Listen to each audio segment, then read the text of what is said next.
Hello बच्चा लोग, आज के इस लेक्चर में हम बात करेंगे क्लास 10 के एक्सरसाइज 4.2 के क्वेश्चन नंबर 3 की। क्वेश्चन नंबर 3 क्या है बच्चा लोग कि दो संख्या ऐसी ज्ञात कीजिए जिनको जोड़ने पर 27 आ जाए, उन्हीं दो संख्याओं को गुणा कर दे तो 182 मिल जाए, हमको 182 मिल जाए। तो वो दो संख्याएं निकालिए। सबसे पहले ये समझो कि अगर मान लो दो भाई बहनों में आपको 27 रुपये बांटना है, ठीक है, और बड़े भाई ने कहा कि मुझे 14 रुपयों की आवश्यकता है, ठीक है, तो बताओ छोटे भाई के पास कितने पैसे आएंगे। तो आप बताओगे 27 माइनस 14 मतलब 13 रुपीज़, ठीक है। अब दो भाइयों में 27 रुपये बांटने थे, बड़े भाई ने कहा मुझे सिर्फ 10 रुपये की आवश्यकता है, मैं 10 ही लूंगा। तो बताओ छोटे कितने मिलेंगे। तो आप क्या करोगे, 27 में से जितना पहले के पास है उतना माइनस कर दोगे, ठीक है। बात समझ में आ गई। तो यहाँ पर आपको मिल जाएंगे ये 17, समझ में आया। तो बड़े के पास अगर 10 है तो छोटे के पास 17 होंगे। इन दोनों का योग वापस क्या आ जाना चाहिए, 27, ठीक है। अब ये क्यों समझा रहा हूँ मैं, आप ये कैसे कर रहे हो। देखो, अगर आपको पता है कि दो भाइयों को 27 रुपये देना है और पहले को आपने अगर 8 रुपये दे दिए, तो बाकी वाले दूसरे वाले को कितने मिलेंगे, तो उसको मिलेंगे 27 माइनस 8 मतलब 19, क्योंकि टोटल में से 8 तो बड़े वाले के पास है, छोटे वाले के पास जितने हैं बड़े वाले के पास उतने घटा दो तो मिल जाएंगे। इन दोनों को जोड़ो, वापस 27 भी आ जाएगा। समझ में आया। बस ऐसे ही कॉम्बिनेशन हम लोग को यहाँ पे रखना है। हमने मान लेंगे पहले कोई भी एक संख्या, ठीक है। तो माना कि पहली संख्या x है, ठीक है। हमने माना पहली संख्या क्या है, x है। तब प्रश्नानुसार दूसरी संख्या क्या होगी, तब प्रश्नानुसार दूसरी संख्या बड़ी आसान होगी। अभी आपको बताया मैं, अगर पहले के पास x है तो दूसरे के पास कितना हो जाएगा, 27 माइनस एक्स, ठीक है। इन दोनों को जोड़ोगे तो माइनस एक्स से प्लस एक्स कट जाएगा और वापस 27 रुपये भी आ जाएंगे। अब वो क्या बोल रहा है कि इनका गुणनफल 182 है, तो उसको फॉलो करते हैं, ठीक है। तो मैंने यहाँ पे लिख लिया प्रश्न अनुसार। इसका मतलब होता है मैं जो भी कहूँगा वो प्रश्न के अनुसार ही कहूँगा, उसके सिवाय कुछ नहीं कहूँगा, ठीक है। तो x गुणा 27 माइनस एक्स, क्योंकि पहली संख्या x है और दूसरी क्या है 27 माइनस एक्स, और इन दोनों संख्याओं का गुणनफल 182 है। तो करो यहाँ पर गुणा आ जाएगा 27x माइनस का x वर्ग बराबर 182। एक काम करो, सबको उधर ले जाओ, इधर क्या बचेगा, कुछ नहीं, माइनस एक्स स्क्वायर, उधर जाके प्लस का x वर्ग, ये प्लस का 27 इधर आके माइनस का 27x, ठीक है। और यहाँ ये प्लस का भाई साहब पहले से ही था। अब हम क्या, जीरो इधर अच्छा नहीं लग रहा, इसको उधर लिखेंगे, ठीक है। जैसे कि हम लोग को हर बार आदत है क्वेश्चन में उधर लिखने की, हमने उधर लिख दिया। अब हम क्या करेंगे, इसको फैक्टराइज अगर करें तो यहाँ पर 1 ले लेते हैं, यहाँ 182 है, क्योंकि ये सही से जमा है, x की घात 2, x की घात 1, x की घात 0। 182 को अगर फैक्टराइज करते हैं, 2 9 के 18, 2 कम 2, और फिर ये 7 से 13 पर जाएगा, ठीक है, और फिर 13 से एक बार। तो आप अगर फैक्टराइज करोगे किसको, 182 को, तो आपको मिलेगा 2 गुणा 7 गुणा 13। अब इन तीन संख्याओं में से दो संख्या ऐसी चयनित करो जिनको जोड़ने या घटाने पर 27 आना चाहिए, या तो जोड़ने पर 27 है या घटाने पर। तो 3 को मैं 2 बनाता हूँ पहले, तो 2 7 1 14 और ये 13, 14 और 13 को जोड़ने पर 27 आएगा और इनका गुणा करने पर वापस 182 भी आ जाएगा। तो हम मध्य पद को तोड़ रहे हैं और ये हमने तरीका सीखा कि कैसे मध्य पद को तोड़ रहे हैं। हमारे पास दो युग्म यहाँ पे आ रहे हैं, ठीक है। तो ये कोने वाले का स्क्वायर माइनस 27 को तोड़ रहे हैं, यहाँ पे क्या तोड़ दिया हमने, 14 प्लस 13 उसके साथ x, इन दोनों को जोड़ने पे 27 आ जाएगा, ठीक है, प्लस 182 इज इक्वल टू 0। देखो चेंज क्या हुआ है, first term as it is, last term as it is, middle term को स्प्लिट किया ना, क्योंकि गुणनखंड विधि में मध्य पद को हम तोड़ते हैं। अब माइनस है तो चिन्ह बदलता है बेटा, माइनस क्या करेगा, चिन्ह बदलेगा, दोनों अंदर प्लस के दोनों माइनस के हो जाएंगे, साथ में x भी आ जाएगा, ठीक है, प्लस में 182 इज इक्वल टू 0। इन दो के युग्म बना के जरा कॉमन ले ली जाए तो कॉमन क्या आएगा, x कॉमन आएगा। अब जो कॉमन लेते हैं वो भाग देते हैं, ये भी आपको सिखा चुका हूँ मैं पुराने लेक्चर्स में, अगर मेरा आपने देखे होंगे, अगर फैक्टर ले में प्रॉब्लम है तो वो देख ले, ठीक है। तो आप देखेंगे कि x वर्ग में से आपने x कॉमन लिया, तो कॉमन लेने का मतलब होता है भाग देना, तो भाग दिया तो ऊपर 2 बार है, एक बार है, एक बार कट गया, ऊपर एक बार बच गया तो लिख दिया मैंने। अगला क्या है, देखो माइनस का 14x अगला टर्म है, उसमें से क्या कॉमन लिया, x से कट जाएगा, क्या बचेगा, माइनस का 14 बचेगा, ठीक है। अब इन दोनों में देखो ये x वाली टर्म नेगेटिव है जबकि हमको चाहिए पॉजिटिव, तो सबसे पहला काम तो माइनस कॉमन लेना है, ये तो ले लिया। अब 13 और 182 दोनों में किससे भाग जाता है, तो 13 से भाग जाता है, तो 13 ही कॉमन ले लो, ठीक है। और एक चीज ये भी ध्यान रखना कि ऐसा कॉमन लेना कि वापस ये का यही आ जाए। अब आपने क्या किया कि माइनस के 13x में से माइनस का 13 कॉमन ले लिया, तो आपके पास क्या बचेगा, ठीक है, प्लस के 182 में से 13 कॉमन लिया तो 13 इसको 14 बार काट देगा, ठीक है। तो आपने माइनस का 13 कॉमन लिया, तो यहाँ पर भी आंसर में क्या आएगा, माइनस का 14। नहीं आया समझ में, अरे आपने 182 में से क्या कॉमन लिया, माइनस का 13 ना, तो माइनस कैसे कटेगा, माइनस तो कटेगा नहीं, 13 से ये 14 बार कट गया और माइनस को ऊपर लिख दिया, ये लो, ठीक है। अब देखो माइनस की इधर की साइड भी x माइनस 14 है, इधर भी है, तो आप यहाँ से कॉमन ले लो x माइनस 14, तो इधर क्या आएगा x माइनस 1, ठीक है। अब इन दोनों के बराबर में क्या है 0, ठीक। तो आप यहाँ पे देखेंगे x बराबर 14 और x बराबर क्या आ गया यहाँ पर 13 आ गया। यहाँ पर 13 लिखना था मुझे, x माइनस 14 तो यहाँ बचे x माइनस 13। तो आपके पास दो उत्तर आ गए, ठीक है। तो दो केस बनेंगे, है ना। अगर पहले के पास 14 होंगे तो दूसरे के पास 13 होंगे, अगर पहले के पास 13 होंगे तो दूसरे के पास क्या होंगे 14, ठीक है। तो यहाँ पर केस करके लिख लेते हैं अपन। केस फर्स्ट, जब x बराबर, पहले क्या लिखा है 14, है ना। तो पहली संख्या x बराबर 14, दूसरी संख्या 27 माइनस एक्स, 27 माइनस एक्स मतलब 27 माइनस 14 बराबर कितना 13। तो दूसरी संख्या कितनी आ गई 13, ठीक है। ये केस हो गया कि पहली संख्या 14 तो दूसरी 13 है। दूसरा केस ले लो, केस सेकंड, ठीक है। जब x बराबर 13, तो पहली संख्या आपकी x है जो 13 के बराबर हो जाएगी, और दूसरी संख्या आपका है 27 माइनस एक्स मतलब 27 माइनस 13 मतलब 14। तो आई थिंक बच्चा लोग, अगर पहली संख्या 14 है तो यहाँ पे 13 दूसरी संख्या होगी, और पहली संख्या 13 है तो दूसरी 14 होगी। इसके दो उत्तर आएंगे, केस फर्स्ट और सेकंड में मैंने यहाँ पे लिख लिए। इनको आंसर नहीं देना कि ये पहली हो गई और दूसरी हो गई, ऐसा नहीं करना है, ठीक है। तो आई थिंक बच्चा लोग आपको क्वेश्चन समझ में आ गया। यदि आपको क्वेश्चन समझ में आया तो वीडियो को लाइक कर लेना, और मेरे यूट्यूब चैनल डीबी के मैथ्स क्लासेस को सब्सक्राइब नहीं किया हो तो सब्सक्राइब कर ले। क्वेश्चन नंबर 4 की बात करें बच्चा लोगों, तो क्वेश्चन 4 क्या है कि दो क्रमागत धनात्मक पूर्णांक ज्ञात करना है, ठीक है। कंसेक्यूटिव और पॉजिटिव इंटीजर ज्ञात करना है जिनके वर्गों का योग 365 हो, ठीक है।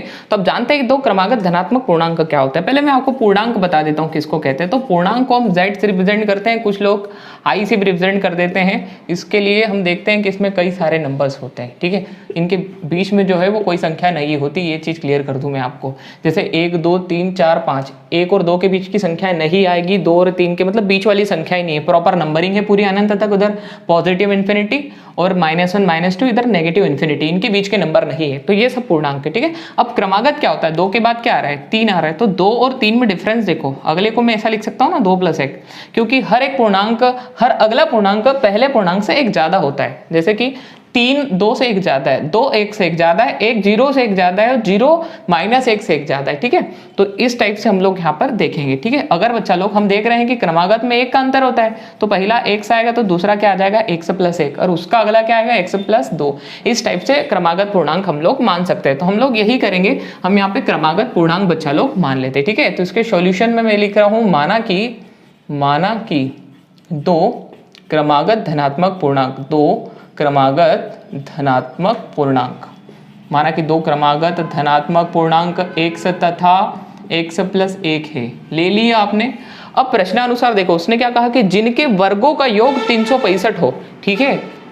तो जिनके वर्गों का योग 365, अच्छा, तो पहले का भी वर्ग कर दो और दूसरे का भी क्या कर दो वर्ग, और वर्गों का योग भी कर दिया, और कितना आ जाना चाहिए 365, ठीक है। तो पहला तो यहाँ पर x वर्ग है ही है, इसमें देखो जरा a + b के वर्ग की आइडेंटिटी लग रही है।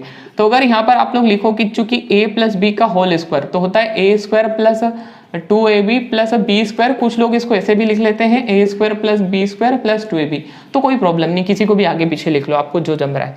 तो यहाँ a है, x है और b 1 है, तो ये a का वर्ग मतलब x का वर्ग, और अगर इसको फॉलो करें तो 2 × x फिर गुणा b मतलब 1 + b का वर्ग मतलब 1 का वर्ग, ठीक है। ये वाली आइडेंटिटी पीछे लिख लेना आप लोग, ठीक है। बराबर में क्या आ रहा है 365।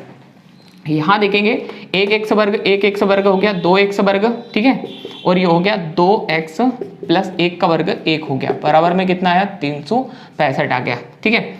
आप लोग चाहो तो उसको इधर ले आओ, 2x वर्ग + 2x प्लस का 1 माइनस का 365 बराबर में क्या आएगा 0। तो 2x वर्ग प्लस का 2x घटाओ जरा, कितना आ जाएगा माइनस का 364 बराबर में 0। क्योंकि 1 में से 365 जाएगा तो माइनस का 364 आएगा, क्योंकि बड़ी संख्या माइनस की, उसका चिन्ह माइनस का है। अब देखो यार, दोनों में मतलब दोनों पक्षों में 2 से भाग चल जाए तो ये छोटा हो जाएगा, ठीक है। तो हम लोग वही करते हैं, दोनों पक्षों में 2 से भाग दे देते हैं, ठीक है। 2 से भाग देने पर तो ये 2 से भाग देते हैं तो प्रत्येक टर्म में 2 से भाग जाएगा, ठीक है। माइनस 364/2 बराबर 0/2। देखिए जरा क्या हो जाएगा, ये तो कट चुका है, x वर्ग ये भी कट चुका है, x आया माइनस 2 एकम 2, यहाँ पे 1 बचा 2 8 16 और 2 दूनी 4, फिर वापस 182 आ गया। ठीक है, तो 14 और 13 से ही स्प्लिट कर लेंगे, तो 14 में से 13 घटाएंगे तो इसको मिड टर्म को स्प्लिट भी कर लेंगे। और अगर नहीं आता है तो इससे पहले आप वीडियो जरूर देखें, उसमें भी मैंने इसी को स्प्लिट किया यहाँ पे। तो एक्स वर्ग प्लस का एक्स माइनस का 182 बराबर में 0। क्या स्प्लिट करना है, मध्य पद को तोड़ना है, गुणनखंड विधि का प्रयोग करना है। कैसे करते हैं, पहले सही जमाएं, देखो x की घात 2 x की घात 1 x की घात 0 सही जमाएं। अब x वर्ग का गुणांक ले लो 1 और पीछे कांस्टेंट टर्म है 182, गुणा कर लो 182 आया, इसको फैक्टराइज करो, 2 में 18 2 में 1, फिर 7 से 13 बार जाएगा और 13 से 1 बार जाएगा। अब जब तुम 182 को फैक्टराइज करोगे तो क्या लिखोगे, 2 गुणा 7 गुणा 13। अब यहाँ पर 3 अंक आए, 3 में से 2 अंक ऐसे चयन करो जिनको जोड़ने या घटाने पर, जिनको जोड़ने या घटाने पर x का गुणांक, मध्य पद का गुणांक आ जाए। तो मध्य पद का गुणांक क्या है 1। ठीक है, तो आपको सीधी सी बात, इनको जोड़ने पर तो आ ही नहीं सकता है, तो इनको क्या कर रहा हूँ, 3 को पहले तो 2 बनाते हैं, 2 7 1 14 और ये हो गया 13। 14 में 13 को घटा दो तो 1 आ जाएगा, और उसके साथ ये भी जरूरी है कि इन दोनों का गुणा करने पर 182 भी आना चाहिए, तो आ जाएगा वो तो ठीक है। चलो स्प्लिट करके लिख लेते हैं, मैं थोड़ा नीचे लिख देता हूँ ताकि ये बीच में प्रॉब्लम नहीं दे। एक्स वर्ग प्लस यहाँ पे 1 है, उसको कैसे स्प्लिट किया हमने, 14 में से 13 लिख दिया माइनस करके। ठीक है, बाहर x है, माइनस 182 बराबर 0, क्योंकि मध्य पद को तोड़ते हैं हम लोग। एक्स वर्ग प्लस, अब यहाँ प्लस है तो चिन्ह बदलेंगे नहीं, वही रहेंगे, 14x माइनस 13x माइनस 182 बराबर 0। प्रथम दो पद में से कॉमन लेना, इसमें से x कॉमन आ जाएगा। ठीक है, तो x कॉमन लेंगे तो x वर्ग में से x कॉमन लिया तो कट जाके यहाँ बच जाएगा 1x। ठीक है, 14x में से x कॉमन लिया तो कट जाके यहाँ बच जाएगा प्लस का 14।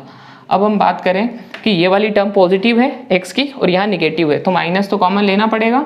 दूसरा 13 और 182 में किससे भाग जाएगा, 13 से, दोनों 13 के पहाड़े में आते, तो 13 कॉमन ले लो। तो ये देखो माइनस के 13x में से, माइनस के 13x में से क्या कॉमन लिया, माइनस का 13, माइनस से माइनस गया, 13 से 13 x बचा, और माइनस के 182 में से आप लोग ने कॉमन ले लिया माइनस का 13, माइनस माइनस गया और 13 से 182 कट जाएगा 14 बार, तो प्लस में कटेगा तो ये प्लस आया। ठीक है, बराबर में 0 पहले से ही दे रखा है। आप लोग देखेंगे x प्लस 14 है ना, और इधर क्या आएगा x माइनस 13 बराबर में 0। चलो x प्लस 14 बराबर 0 और x माइनस 13 बराबर 0 लिख लिया आपने। x बराबर हो जाएगा माइनस का 14, x बराबर हो जाएगा प्लस का 13 हो जाएगा। तो यहाँ एक चीज ऑब्जर्व करो, नोटिस करो कि ये तो ऋणात्मक आ गया। अब चूंकि हमने 2 धनात्मक पूर्णांक लिए थे, ठीक है, उसने कहा था कि 2 क्रमागत और धनात्मक लो, तो हमने भी धनात्मक ही लिए ना। एक देखो ये भी प्लस में और ये भी प्लस में, तो हमारा उत्तर माइनस तो हो नहीं सकता, चूंकि ये ऋणात्मक पूर्णांक है, ये तो हो ही नहीं सकता। तो एक हमारा क्या होगा 13। बहुत से बच्चे 99% बच्चे गलती करते हैं कि एक उत्तर आ गया 13 और दूसरा आ गया 14, तो ऐसा नहीं, दूसरा उत्तर आ गया माइनस 14, ऐसा नहीं है। पहली बात आपने किसको क्या माना था, 2 क्रमागत धनात्मक पूर्णांक माना ना, तो ये ऋणात्मक है, तो ये तो उत्तर संभव नहीं है। x का मान क्या आएगा 13। ठीक है, अब मैं यहाँ पे लिख लेता हूँ, काफी जगह हमारे पास। अतः x 13 है तो x प्लस 1 बराबर क्या हो जाएगा 13 प्लस 1 मतलब 14। समझ में आ गया, तो यहाँ पे लिख लेना, अतः 2 क्रमागत धनात्मक पूर्णांक है ना, 2 क्रमागत धनात्मक पूर्णांक 13 तथा 14 है। ऐसा नहीं कि बस यहीं तक किया तुमने और बोल दिया एक 13 और एक माइनस 14 है, ऐसा बिल्कुल भी नहीं है, क्योंकि माइनस वाला उत्तर तो हो ही नहीं सकता ना। तुमने माना क्या है, x क्या है तुम्हारा धनात्मक पूर्णांक है, तो x कभी भी ऋणात्मक हो ही नहीं सकता, तो ये तो वैल्यू होगा ही नहीं यहाँ पे। आई थिंक बच्चा लोग ये क्वेश्चन आपको समझ में आ गया। ठीक है, तो अब हम लोग बात करते हैं यहाँ पर क्वेश्चन नंबर 4 तो हो गया, क्वेश्चन नंबर 5 की। क्वेश्चन नंबर 5 की बात करें बच्चा लोग हम, तो एक समकोण त्रिभुज की ऊंचाई उसके आधार से 7 सेंटीमीटर कम है। यदि कर्ण 13 सेंटीमीटर का है तो अन्य 2 भुजाएं यहाँ पे ज्ञात करना है आपको। This is the question. Now solution देखते हैं। सॉल्यूशन के लिए कंडीशंस दे रखी, इसको ध्यान से पढ़ेंगे, ये यहाँ तक पूर्ण विराम लगा यहाँ तक, पहले इसको पढ़ो। क्या है कि एक समकोण त्रिभुज है, ठीक है, ये मैंने बना दिया एक समकोण त्रिभुज। ठीक है, समकोण त्रिभुज मतलब जिसका एक कोण 90 डिग्री का होता है, तो ये 90 डिग्री का मैंने एक समकोण त्रिभुज बना दिया। अब वो बोल रहा है कि इसका आधार, इसकी ऊंचाई जो है इसके आधार से 7 सेंटीमीटर कम है। तो कम कौन है, ऊंचाई कम है, ऊंचाई कम है, किससे कम है, आधार से। कितनी कम है, 7, मतलब आधार 7 ज्यादा है। ठीक है, अगर आपको आधार पता है तो उसमें से 7 घटा लो तो ऊंचाई मिल जाएगी। कैसे, देखो क्योंकि ऊंचाई आधार से 7 सेंटीमीटर कम है, ऊंचाई आधार से 7 सेंटीमीटर कम है। देखो ऊंचाई जो है वो आधार से 7 सेंटीमीटर कम है, तो कौन कम है, ऊंचाई कम है। ऊंचाई कम है ना, किससे कम है, आधार से। तो अगर मान लो आपका आधार है x सेंटीमीटर का, आधार आपका है x सेंटीमीटर का, तो इससे 7 कम कर दे, आधार से 7 कम कर दे तो क्या आ जाएगी ऊंचाई, तो ये लो, समझ में आ गया। और कर्ण आपको दे रखा है 13, तो आपको दो अन्य भुजाएं, मतलब एक ये और एक ये पता करना है, ठीक है। तो आप लोग यहां पर लिख सकते हो कि माना कि आधार x सेंटीमीटर का है, आधार x सेंटीमीटर का है, इसलिए ऊंचाई प्रश्नानुसार भी लिख सकते हो आप लोग ऊंचाई, इसलिए ऊंचाई कितनी आ जाएगी यहाँ पर x माइनस 7 सेंटीमीटर, ठीक है। ऊंचाई मतलब परपेंडिकुलर, लंब यहाँ पे x माइनस 7 सेंटीमीटर, ठीक है। कर्ण 13 सेंटीमीटर आपको दे रखा है, ये 13 सेंटीमीटर आपको प्रश्न में दे रखा है। तो समकोण त्रिभुज में एक प्रमेय लगती है पाइथागोरस प्रमेय, उसको लगाते हैं। तो कि पाइथागोरस प्रमेय से, पाइथागोरस प्रमेय से क्या होती है पाइथागोरस प्रमेय, बताता हूं बच्चा पार्टी, कि कर्ण का वर्ग लंब तथा आधार दोनों के वर्गों के योगफल के बराबर होता है, ठीक है। तो ये तो कर्ण का वर्ग, कर्ण क्या है 13, 13 का वर्ग कर दो, लंब कितना है, ऊंचाई को लंब कहते हैं, x माइनस 7 का वर्ग, ठीक है। और आधार आपने माना है 1 सेंटीमीटर, इसका वर्ग कर दो, ठीक है। तो 13 का वर्ग 26 नहीं 169 होता है। कैसे वर्ग कैसे निकालते हैं, 13 का वर्ग मतलब 13 गुणा 13 169, ना कि 13 दूनी 26। तो 13 का वर्ग 13 दूनी 26 आने वाला नहीं है, ठीक है। क्या आएगा 13 का वर्ग 26 नहीं आएगा, 169 आएगा। इसको तो आप आइडेंटिटी से खोलोगे, आर्यभट्ट वाली, कौन सी, a माइनस बी का होल स्क्वायर होता है a square minus 2ab plus का b स्क्वायर, ठीक है। तो एक ही जगह x है, यहाँ पे 7 है, चलो ओपन करो, a का स्क्वायर मतलब x का स्क्वायर माइनस 2 गुणा a मतलब x, b मतलब 7 प्लस b का वर्ग मतलब 7 का वर्ग, और पीछे x का वर्ग, x वर्ग लिख लिया। अब अगर हम इसको सॉल्व करें आगे थोड़ा, तो ये एक x वर्ग और एक x वर्ग हो गए 2x वर्ग, ठीक है। बात करें इसके गुणा की, तो 2 7 1 14 और 7 में x आएगा और माइनस आगे है, ठीक है, ये हो गया। प्लस 7 का वर्ग फिर 14 ना लिखें 49 होता है, ठीक है। The square of 7 multiply by 7 this will be equal to 49। तो ये हो गया। अब अगर हम इसका ट्रांसफर करें बच्चा लोग, तो इधर बच जाएगा 0, ठीक है, इसको उधर ले जाओ, वहां पर है 2x वर्ग, ठीक है, माइनस 14x है, प्लस का क्या है 49, और उसमें से माइनस हो जाएगा क्योंकि ये प्लस का 169 उधर जाएगा, तो इधर 0 ना लिखते हुए उधर लिख देते हैं। अब इसको इधर से लिख लेते हैं, 2x वर्ग माइनस 14x, और 49 में से 169 जाएगा तो उत्तर तो माइनस का आएगा, क्योंकि छोटी में बड़ी संख्या घटा रहे, विपरीत चिन्ह है, घटाव होगा और चिन्ह बड़ी संख्या का आएगा, बड़ी संख्या माइनस की है। 9 में से 9 जाएगा 0, 6 में से 4 जाएगा तो 2, ये आगे 120 बराबर में क्या लिखा 0। क्या ये दोनों किसी, ये पूरे दोनों पक्षों में किसी से भाग जा सकता है, जा सकता है। देखो यहाँ पर 2 कॉमन है, 2 कॉमन है, तो 2 से भाग दे दो ना, तो वही इसको छोटा कर देते। दोनों पक्षों में 2 से भाग देने पर, on dividing by 2 both the side, ठीक है, तो ये हो जाएगा 2x square divide by 2 minus 14x divide by 2 minus 120 divide by 2, this will be equivalent to 0। तो ये कट हो जाएगा, x स्क्वायर ये कट हो जाएगा, 7x ये कट हो जाएगा, 60 बार 2 6 12 और पीछे 0 लग जाएगा, ठीक है। अब वही मिड टर्म स्प्लिटिंग अभी सिखाई मैंने, पहले देखो सही जमा इक्वेशन, x की घात 2 x की घात 1 x की घात 0 प्रॉपर जमा है। अब हम लोग क्या करेंगे यार, यहाँ पे x वर्ग का गुणांक 1 है और 60 है, 1 और 60 का गुणा करो कितना है 60, 60 को फैक्टराइज कर दो जरा, 2 से 30 बार जाएगा, 2 से 15 बार, और फिर 3 से 5 बार, और फिर 5 से जाएगा 1 बार। मतलब हम 60 को क्या लिख सकते हैं 2 2 3 5, है ना। तो चलो लिखते हैं जरा, 60 को क्या लिखा 2 गुणा 2 गुणा 3 गुणा 5 फैक्टराइज करके। अब ये 4 अंक में से मुझे सिर्फ 2 अंक चाहिए, 4 में से 2 अंक चाहिए, ऐसे चाहिए जिनको जोड़ने या घटाने पर 7 आ जाए, या तो 4 अंकों को जोड़ने पर 7 आ जाए या फिर घटाने को, तो 4 में से 2 लेना है, ठीक है, या तो उन 2 अंकों को जोड़ने पर 7 आए या फिर घटाने पर। तो चलो ट्राई करते हैं कैसे यहाँ पे कॉम्बिनेशन बना, 3 दूनी 6 ले और 5 दूनी 10 ले, तो 10 में 6 और 16 हो जाएंगे, 10 में 6 जाएंगे तो 4 आएगा, नहीं बन सकता। 2 दूनी 4 और इसको ले लेते, तो 5 या 15 और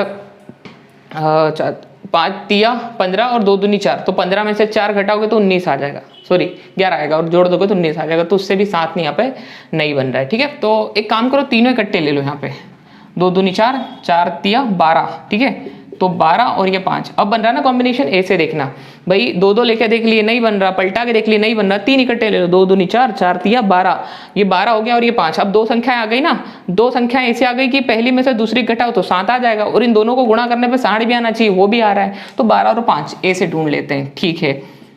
थैंक यू सर। अगर हमको पहले नहीं आता तब आ गया तो अच्छी बात है, चलो बढ़िया। हाँ, एक्स वर्ग माइनस एज इट इज 7 की जगह क्या लिखे हैं 12 माइनस 5 और एक्स वैसे का वैसा माइनस 60 इज इक्वल टू 0। तो एक्स वर्ग माइनस जो है वो चिन्ह बदलता है, पहले भी बता चुका हूँ। तो ये प्लस का क्या हो जाएगा माइनस का इसके साथ आएगा एक्स, ये माइनस वाला हो जाएगा प्लस का इसके साथ आएगा एक्स, माइनस का 60 बराबर में 0। दो के युग्म बना लो यहाँ से, ठीक है। तो आप कॉमन लोगे, ठीक है। क्या कॉमन आ रहा, एक्स कॉमन आ सकता है ओनली, ठीक है। यहाँ पे 1 है और 12 है, 1 और 12 दोनों में किससे भाग जाएगा सिर्फ 1 से, तो 1 कॉमन ले लिया तो 1 को लिखने की जरूरत नहीं है। और 1 से 2 बार, 1 बार तो 1 से 1 बार। अब देखो x वर्ग से आपने x कॉमन लिया तो 1 बार x कटेगा तो 1 बार 1 बचेगा, तो लिख लिया यहाँ पे, ठीक है। बात करते हैं अगला क्या है, माइनस के 12x में से भी 1 कॉमन जाएगा तो बचेगा माइनस का 12, क्योंकि कॉमन लेने का मतलब ये होता है डिवाइड करना या भाग देना, ठीक है। अब इन दोनों में से कुछ ऐसा कॉमन लो कि ये वाली टर्म बनना चाहिए। तो 5 और 60 दोनों किसके पहाड़े में आते हैं, 5 के पहाड़े में दोनों आ जाएंगे, 5 एकम 5 और 5 से 12 बार कट जाएगा, ठीक है। तो चलो प्लस का 5 कॉमन ले लेते हैं। तो 5x में से फिर वही देखो 5x में से आपने कॉमन लिया 5 कट गया, क्या बचा x। अगला क्या है माइनस का 60, तो माइनस के 60 से भी आपने 5 कॉमन लिया 12 बार जाएगा तो माइनस का 12 आएगा, ठीक है। ये आ गया माइनस का 12 बराबर में 0। x माइनस 12 को कॉमन ले लिया आपने, इधर x प्लस 5 बराबर में आ रहा है 0। दोनों को अलग अलग 0 के बराबर में कर दो, x माइनस 12 बराबर 0, x प्लस 5 बराबर 0। तो ये हो जाएगा x बराबर प्लस का 12, ये हो जाएगा x बराबर माइनस का 5।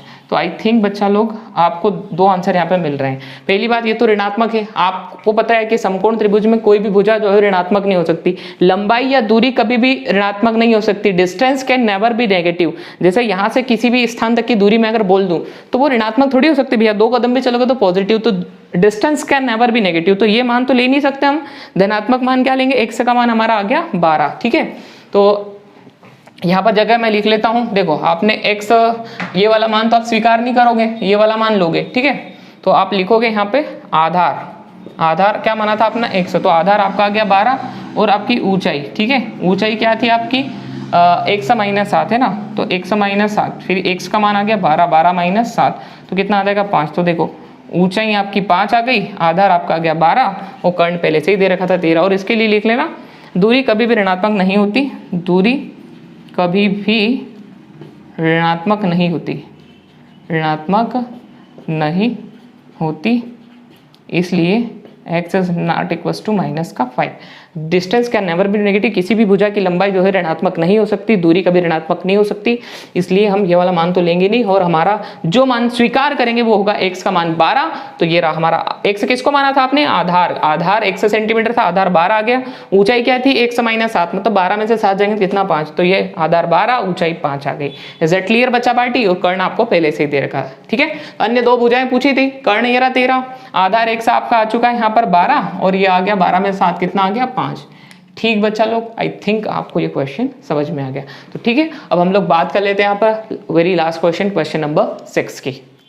क्वेश्चन नंबर 6 की बच्चा लोग अगर हम बात करें तो क्वेश्चन 6 क्या है ध्यान से समझते हैं। ये क्वेश्चन 6 आपके लिए नया बिल्कुल भी नहीं है। नंबर 2 जो है उसका वीडियो लेक्चर मैंने बना दिया है, उस क्वेश्चन नंबर 2 के सेकंड क्वेश्चन में आप लोग देखोगे, इस वीडियो के डिस्क्रिप्शन में उसका लिंक भी डाल दूंगा और मैं पॉसिबल होगा तो ऊपर आई बटन में भी आपको लिंक दिखेगा। आपको क्वेश्चन सेकेंड जो है वो मैंने पहले करवा दिया, ऐसा ही था सेम टू सेम क्वेश्चन। आइए अब इस क्वेश्चन को हम लोग समझ लेते हैं क्या है क्वेश्चन, ठीक है। तो क्वेश्चन ये है कि एक कुटीर उद्योग कुछ दिन में कुछ बर्तनों का निर्माण करता है, ठीक है भाई। एक कुटीर उद्योग है, वो कुछ दिन में कुछ बर्तन बना रहा है, अभी पता नहीं कितने दिन में कितने बनाए।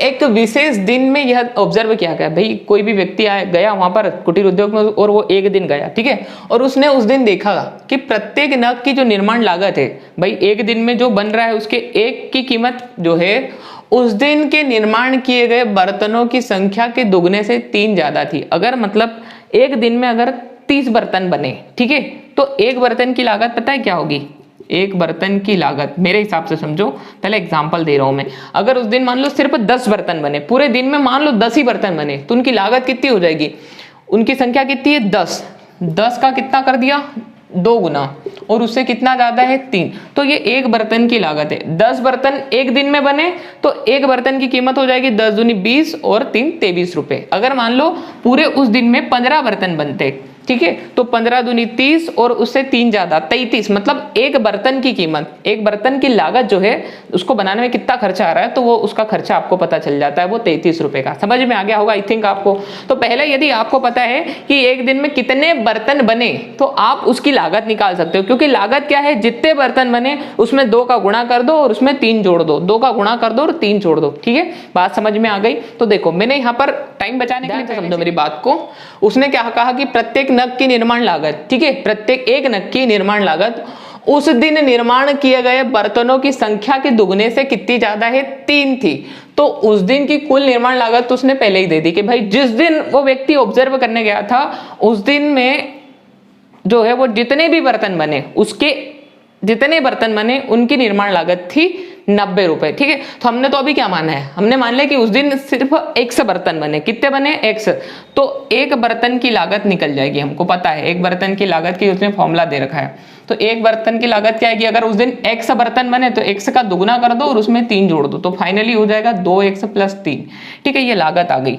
ठीक है, अब उस दिन टोटल लागत कितनी थी, 90, मतलब जितने भी सारे बर्तन बने सबकी टोटल लागत 90 रुपए थी। ये तो एक बर्तन की लागत है। अगर मैं बोलूं कि उस दिन कितने बर्तन बने, 100 बर्तन, एक बर्तन की लागत 2x + 3 है, तो 100 बर्तन की लागत कितनी होगी, 100 बर्तन की लागत, 100 बर्तन की लागत हो जाएगी 100 गुणा 2x + 3।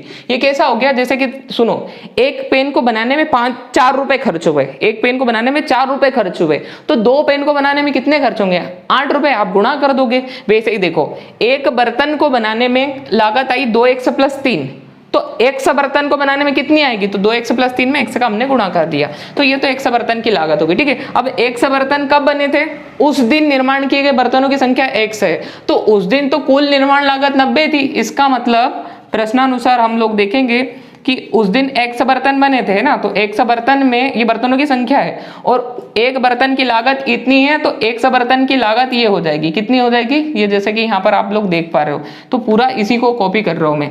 100 बर्तन की लागत, ठीक है, 100 गुणा 2x + 3, तो ये आ जाएगा आपका 90 रुपए। कैसे हुआ, ये क्या है, 100 बर्तनों की संख्या, भाई जैसे 2 पेन है तो ये पेनों की संख्या हो गई 2 और उसकी कीमत एक की 4 रुपए है, तो 2 की 8 हो जाएगी ना। वैसे ही एक बर्तन की लागत कितनी है, 2x, जैसे यहाँ पे लिखा हुआ देखो, एक बर्तन की लागत 2x + 3 है ना। ये तो मैंने 100 बर्तन की निकाली है, जैसे मैं 2 पेन की प्राइस निकाल रहा हूँ, है ना। तो 100 बर्तन की लागत, तो जितनी बर्तनों की संख्या है उसमें एक बर्तन की लागत से गुणा कर दो, तो टोटल उस दिन का निकल जाएगा। उस दिन 90 रुपए लगे थे। ठीक है, चलो आई थिंक अब आपको समझ में आ चुका होगा। गुणा कर दो, 2x वर्ग प्लस यहाँ हो जाएगा 3x = 90, इसको इधर ले आओ, 2x वर्ग प्लस 3x - 90 बराबर में 0। अब इसको अगर मध्य पद को तोड़े, ठीक है, तो चलो मैं इधर लिख लेता हूँ, उसको मध्य पद को तोड़ना है, 2x वर्ग प्लस 3x - 90 बराबर में 0। चलो मिड टर्म स्प्लिटिंग करेंगे, तो आपको बता चुका हूँ पहले, तो देखो घटती खातों में है, क्या किसी से भाग जा सकता है, तो 2 से जाएगा तो यहाँ 3/2 हो जाएगा, नहीं देते। ठीक है, चलो भाग तो नहीं जा रहा है, तो एक काम करो, यहाँ पे x का गुणांक ले लिया 2 और यहाँ पे 90 ले लिया, गुणा किया कितना है 180, फैक्टराइज करो इसको, 2 से 90 बार, 2 से 45 बार, 3 से 15 बार जाएगा, ठीक है, फिर 3 से जाएगा 5 बार और 5 से जाएगा 1 बार, तो 2 बार आ रहा है, 3 2 बार आ रहा है और 1 बार 5। ठीक है, तो याद रखते हैं इस चीज़ को और फिर लिख लेते हैं, 2 2 3 3 और 5 है ना। तो देखो 90 बराबर क्या लिखेंगे, 180 बराबर है ना, 2 2 3 3 और 5, आप देख सकते हो यहाँ पर 2 2 3 3 5 लिख दिया मैंने, 2 2 4 4 12 12 36 36 पंजे 120। ठीक है, अब यहाँ पर अगर अपन बात करें तो इतने सारे में से 2 संख्या लेना है, वो ऐसी लेना है जिनको जोड़ने घटाने पर 3 आए, तो जोड़ने पर तो 3 आ नहीं सकता, घटाने पर आ सकता है, तो 2 बड़ी बड़ी संख्या बना लो जिनका गुणा करने पर 180 आए, है ना, और घटाने पर आ जाए 3। तो एक काम करते हैं, यहाँ से हम लोग 3 को इकट्ठा ले, तो 3 दूनी 6 6 दूनी 12 और ये बन गया 5 या 15। अब देखो 15 में से 12 घटाएंगे तो 3 आ जाएगा और 12 और 15 का गुणा 180 भी आ जाएगा, है ना। तो ऐसे हमको संख्या मिल गई, क्या मिल गई, 15 और 12, तो 15 में से 12 घटा लेते हैं, ये हो गया 2x वर्ग, 3 को क्या लिखेंगे 15 - 12, बाहर क्या है x - का 90 बराबर 0। ठीक है, अब यहाँ पर हम लोग गुणा करें तो 2x वर्ग ये गुणा करेगा, प्लस है तो चिन्ह भी नहीं बदलेंगे, 15 के साथ x आएगा, -12 के साथ x आएगा, -90 बराबर 0। इन दो और इन दो में से कॉमन लेंगे, ठीक है। तो आप लोग देखिए जरा, यहाँ 2 और 15 दोनों में किसी से भाग नहीं जाता, तो एक काम करो सिर्फ x कॉमन ले लो, तो 2x वर्ग में से x कॉमन जाएगा तो 2x बचेगा, और 15 में से x जाएगा तो प्लस का 15 बचेगा, ठीक है। अब यहाँ माइनस का है तो एक काम करो पहले माइनस कॉमन ले लो, है ना, तब जाके ये प्लस में आएगा। अब देखो 12 और 90 दोनों किसके पहाड़े में आते हैं, तो अगर हम लोग यहाँ से कॉमन ले ले 6, तो 6 दूनी 12 और 6 से कट जाएगा 15 बार, ठीक है। तो चलो 6 कॉमन ले लिया मैंने, तो यहाँ क्या बचेगा, देखो -12 में से माइनस का 6 गया तो कितना आएगा 2, और उसके साथ में क्या है x, 12 x था ना, एक बार फिर से बता देता हूँ, 12 x है माइनस का, उसमें से आपने क्या कॉमन लिया माइनस का 6, तो 6 तो क्या बचा 2 और x लिख लिया आपने। अगला क्या है माइनस का 90, उसमें से क्या कॉमन लिया -6, 6 से कट गया, और ये प्लस का 15, तो ये लो प्लस का 15। आई थिंक बच्चा लोग समझ में आ गया आप लोग को, यहाँ पे बराबर में 0 चल रहा है। अब आप लोग क्या करो, यहाँ पे 2x + 15 जो है उसको आपने अलग ले लिया, x - 6 मिलेगा बराबर में 0। यहाँ पे करो जरा, 2x + 15 बराबर 0 और x - 6 बराबर 0। तो ये हो जाएगा 2x बराबर, ये उधर जाके माइनस हो जाएगा, और x बराबर ये हो जाएगा 6 हो जाएगा, ठीक है। ये हो जाएगा x बराबर -15/2, और यहाँ पर आ रहा है x बराबर 6।